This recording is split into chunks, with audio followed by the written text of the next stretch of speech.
Aka Yunusobod 19 ga keldim, lokatsiyangiz bo'yicha. Ha, keldingizmi? Bo'ldi, ko'rdim mashinangizni. Hozir tushyapman. Ha, rahmat. Yo, oldi bandmidi? Men oldida bo'lmasa ketmayman. Aka, qanaqa qilib o'taman? Aka, yarqiga o'tib oling endi. Sizdan birinchi o'tirishgan-ku. Men orqaga o'tib olaveraman. Toshkentga kelganimga 80 kun bo'ldi. Bolalarimni yomon sog'indim. Tezroq yursak bo'ldi. Gap yo'q, bratan. Siz yo'l kirangizni men o'zim to'layman. Men ham erkakka erkakman. Ketdi Shopir aka. Aka, nima ish qilasiz o'zi sir bo'lmasa? Ha, menmi? Shaharda ikkita samomoyka ochganman. Qishloqqa haftada bir borib turaman. Qishloqda ham bir ikkita kichkina bizneschilar qilib qo'yganman. Uka, to'y mana shu do'konga to'xtatib yuboring, kichkinalarga bu narsa oling. Xo'p aka. Aka, bu yerda dollar olmas ekan. Boboni yoningizda pul yo'qmi? Sizga uydan olib beraveraman. Pochta olgandim, shu pul bor. Lekin u pulni bera olmayman, birovning pulida.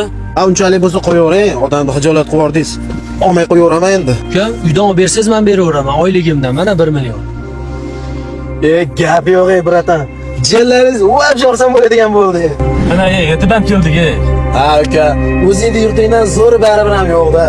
Ashkuriydan chap qo'lga bo'lasiz. Kim hozir 5 minutda? Akalar, kamerani ko'rdim. Podyezdga bitta kepka kiygan bola kirib, orqa eshikdan chiqib taksiga o'tirib ketibdi. Yuzini ko'rib bo'lmadi lekin. Birovning haqqi birovda hech qachon qolmaydi. Agar bu dunyoda ololmasa, erta oxiratda olamiz. Oxiratda Alloh bizga xohlaganimiz hisob beradi, uni.